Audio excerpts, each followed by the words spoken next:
안녕하세요. 토토웨이입니다. 웨스트햄의 루카스 파케타 선수는 최근 발목 부상에서 회복하여 경기에서 복귀할 예정입니다. 또한 블라디미르 쿠팔 선수도 뉴캐슬과의 경기에서 출전할 가능성이 있는 것으로 보입니다. 반면 니클라스 필크루크, 미카일 안토니오, 크리센시오 서머빌 선수는 여전히 부상으로 인해 경기에 나서기 어려운 상황입니다. 뉴캐슬의 에디 하우 감독은 부상자 명단 증가로 인해 어려움을 겪고 있습니다.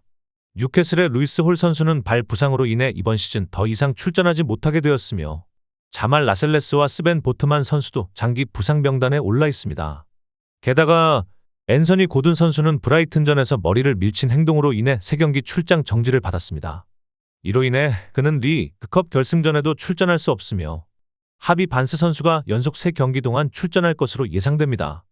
하우 감독은 간판 공격수인 알렉산더 이삭 선수가 이번 경기에는 출전할 수 있다고 밝혔습니다. 또한 키어런 트리피어 선수 역시 허리 통증을 극복하고 출전할 가능성이 있습니다.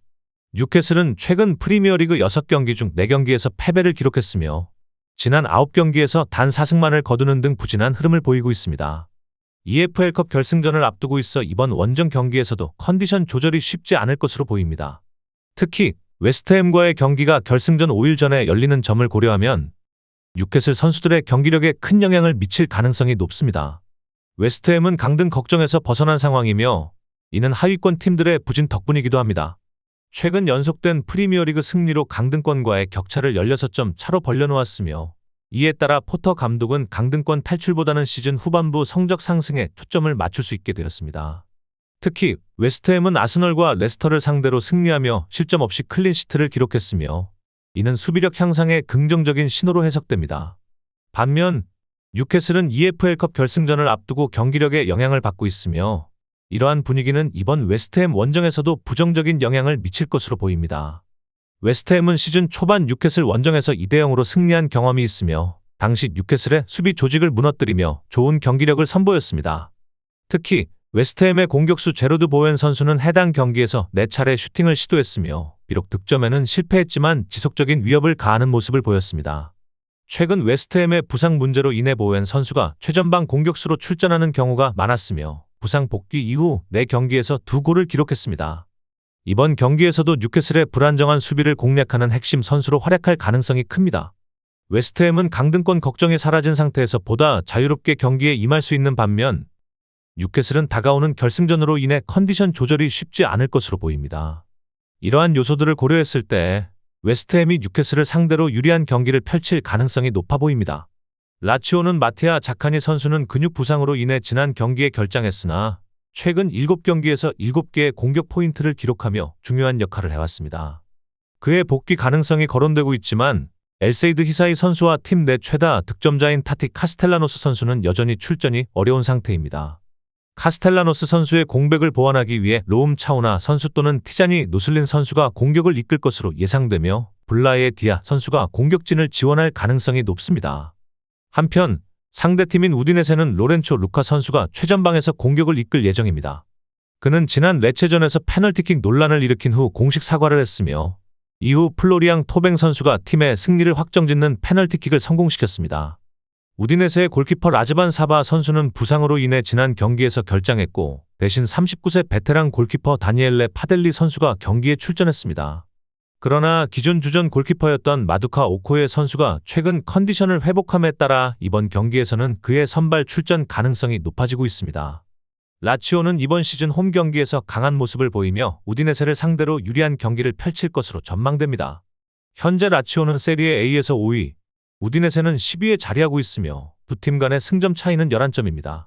라치오는 올 시즌 리그에서 15승을 기록한 반면 우디네세는 11승을 거두었습니다. 또한 라치오는 최근 리그 8경기 중 7경기에서 패하지 않으며 좋은 흐름을 유지하고 있습니다.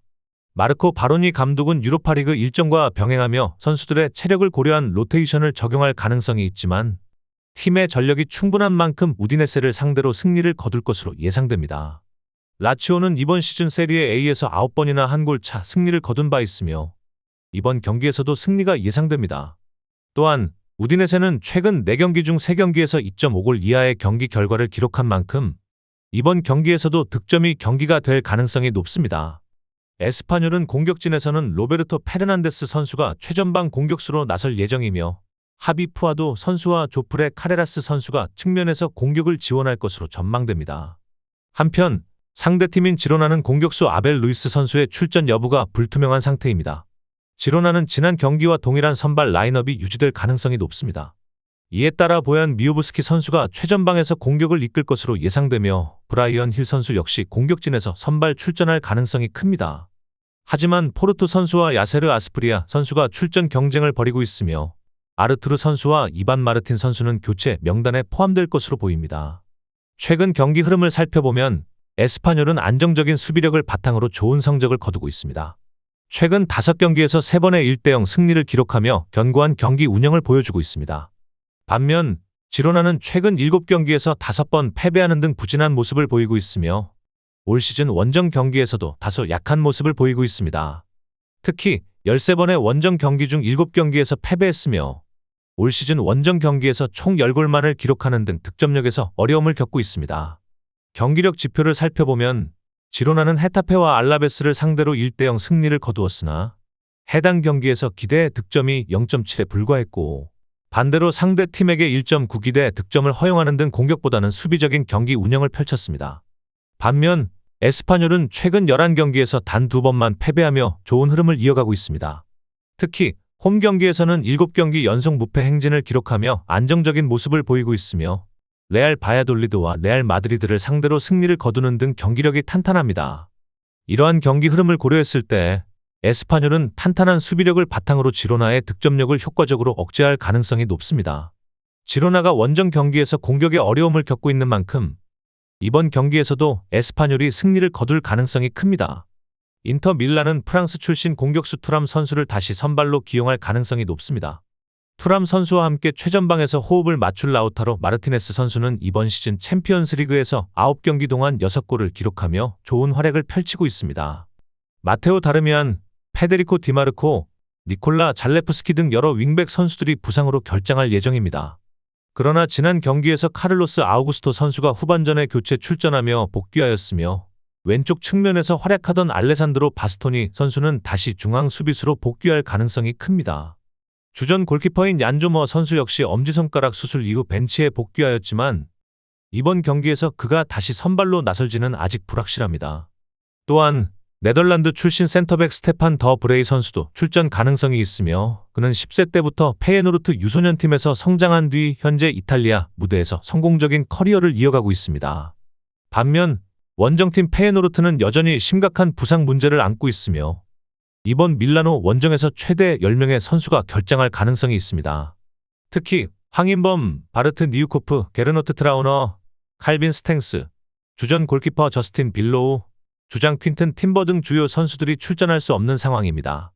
다행히 10대 수비수 기바이로 리드 선수는 징계에서 복귀하지만 이브라임 오스만 선수는 1차전에서 경고를 받으며 누적 경고로 인해 이번 경기에서 출전이 불가능합니다.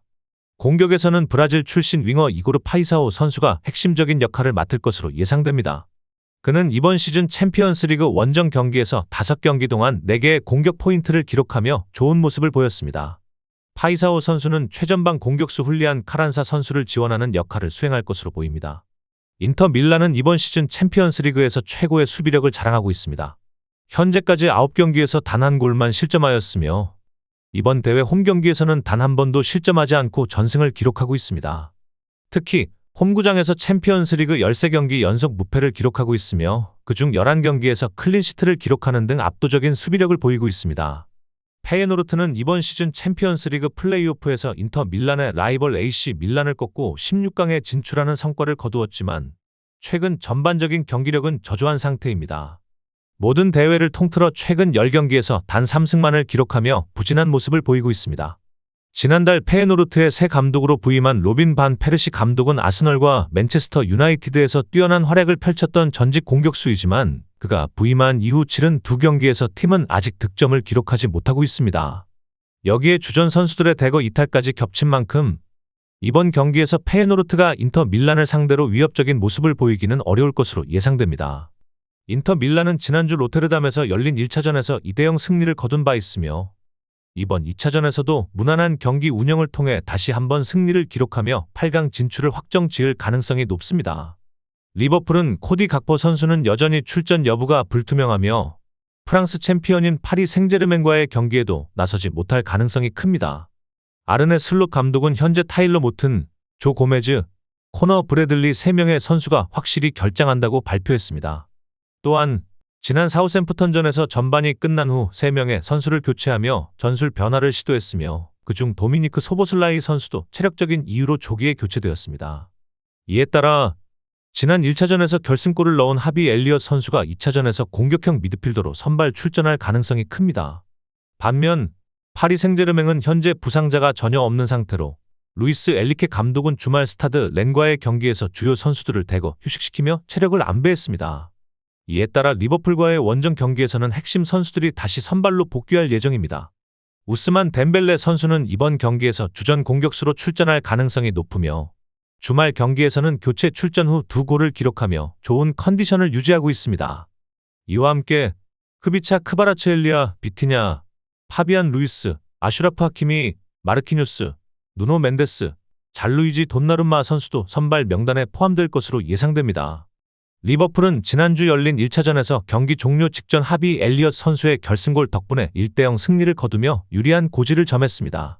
하지만 경기 내용 면에서는 파리 생제르맹이 경기의 주도권을 잡았으며 리버풀은 골키퍼 알리송 베커 선수의 선방 덕분에 실점을 막을 수 있었습니다. 리버풀은 지난 주말 사우샘프턴과의 경기에서도 전반 내내 고전했으나 후반에 반격에 성공하며 3대1 역전승을 거뒀습니다. 하지만 최근 리버풀은 리그와 챔피언스리그를 병행하면서 선수들의 피로도가 누적되는 모습을 보이며 경기력 유지에 어려움을 겪고 있습니다. 반면 파리 생제르맹은 주말 리그 경기에서 스타드 렌을 4대1로 대파하며 좋은 분위기를 이어가고 있습니다. 파리 생제르맹은 이번 시즌 모든 대회에서 최근 12경기 중 11승을 기록하고 있으며 유일한 패배가 지난 리버풀과의 1차전이었습니다. 또한 파리 생제르맹은 지난 24경기에서 단 한 번만 패배를 기록했으며 이는 지난해 11월 이후 처음 있는 일이었습니다. 파리 생제르맹의 우스만 덴벨레 선수는 최근 최고의 경기력을 보이고 있으며 2024년 들어 20골을 기록했습니다. 특히 지난 1차전에서 8개의 슈팅을 시도하며 활발한 공격을 펼쳤지만 득점에는 실패했습니다. 이번 경기에서는 이러한 기회를 살려 득점을 노릴 가능성이 큽니다. 파리 생제르맹은 원정 경기에서도 강한 공격력을 보여주고 있습니다. 최근 10번의 원정 경기 중 9경기에서 최소 2골 이상을 기록했으며 리버풀 수비진이 체력적으로 부담을 느끼고 있는 점을 고려하면 이번 경기에서도 파리 생제르맹이 다득점을 기록할 가능성이 큽니다. 그러나 파리 생제르맹의 수비는 상대적으로 불안한 모습을 보이고 있습니다. 리버풀은 홈구장에서 강한 모습을 보여주고 있습니다. 리버풀은 최근 19번의 안필드 홈 경기에서 연속 득점을 기록하고 있으며 이번 경기에서도 득점 가능성이 높습니다. 하지만 파리 생제르맹은 지난 1차전에서 경기력을 지배하며 리버풀을 압박했고 이번 경기에서도 같은 수준의 경기력을 유지한다면 1차전 패배를 뒤집을 가능성이 있습니다. 파리 생제르맹은 경기에서 최소 2골 이상을 기록할 가능성이 높으며 리버풀도 안필드에서 득점을 기록할 가능성이 큽니다. 이로 인해 이번 경기는 연장전까지 이어질 가능성이 있는 접전이 될 것으로 전망됩니다. 결과적으로 파리 생제르맹은 리버풀을 상대로 최소 무승부를 기록할 가능성이 크며 원정에서도 강한 득점력을 유지하고 있는 만큼 경기를 승리로 이끌 가능성도 충분히 있습니다. 바르셀로나는 수비수 안드레아스 크리스텐센은 다시 부상을 당해 4월까지 결장이 확정되었으며 골키퍼 마르크 안드레 테어 슈테겐과 미드필더 마크 베르날 역시 장기적인 무릎 부상으로 아직 회복 중입니다. 또한 공격수 로베르트 레반도프스키는 오사수나와의 주말 경기가 연기된 가운데 가벼운 신체적 불편으로 인해 스쿼드에서 제외되었으나 이번 벤피카전에는 출전할 가능성이 높습니다. 수비진에서도 변화가 있을 전망입니다. 지난 1차전에서 퇴장을 당한 쿠바르시 선수가 결장하게 되면서 그의 자리는 로날드 아라우가 대신할 것으로 예상됩니다.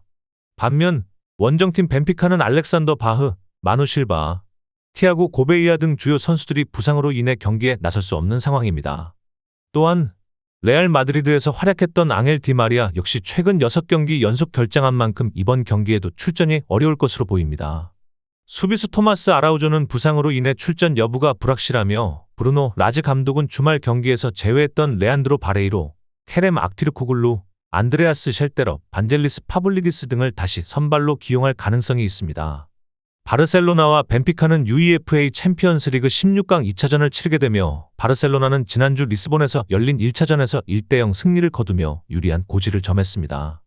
이번 경기에서 무승부만 거두어도 8강 진출이 확정되며 홈에서 확실한 승리를 거두고 다음 라운드로 진출하겠다는 각오입니다. 최근 바르셀로나는 모든 대회에서 16경기 연속 무패 행진을 이어가며 안정적인 경기력을 보여주고 있습니다. 그러나 홈 경기에서는 최근 10경기 중 3차례 패배를 기록하는 등 다소 불안한 모습을 보이기도 했습니다. 반면 벤피카는 최근 10경기에서 단 한 차례만 패배를 기록하며 좋은 흐름을 유지하고 있으며 이 중 6경기에서 2골 이상을 득점하며 강력한 공격력을 선보이고 있습니다.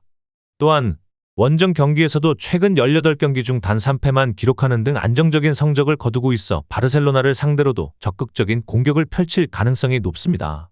결론적으로 바르셀로나가 전체적으로 우세한 상황이며 홈에서 경기를 치르는 만큼 8강 진출 가능성이 큽니다. 그러나 벤피카 역시 최근 좋은 원정 경기 성적과 강한 공격력을 바탕으로 바르셀로나에게 쉽지 않은 경기를 만들 것으로 예상됩니다. 바르셀로나가 8강에 진출할 가능성이 높지만 벤피카가 득점을 기록하며 팽팽한 접전을 펼칠 가능성이 높은 경기입니다. 레버쿠젠은 무키엘레 선수는 경고 누적으로 인해 출전할 수 없으며 제누엘 벨로시앙 선수는 부상으로 인해 시즌 아웃이 확정되었습니다. 이에 따라 이번 경기에서는 마리오 에르모소, 피에로 인카피에, 조나단 타 선수가 수비 라인을 구성할 가능성이 높습니다.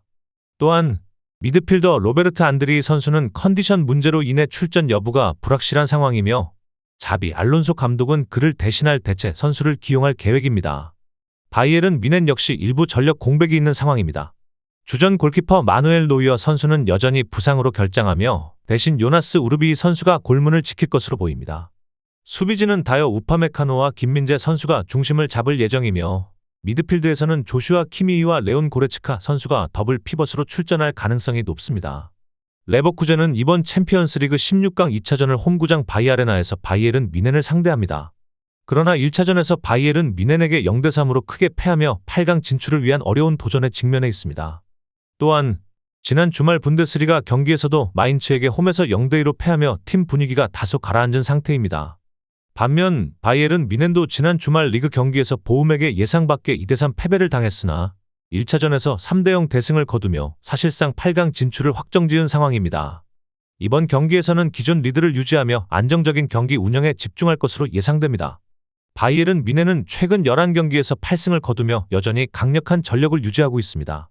특히 최근 11경기 중 9경기에서 2.5골 이상이 터지는 다득점 경기가 펼쳐졌으며 원정 경기에서도 최근 10경기 중 7경기에서 3골 이상의 높은 득점이 기록되었습니다. 이러한 흐름을 감안하면 이번 레버쿠젠과의 경기에서도 다득점 경기가 될 가능성이 큽니다.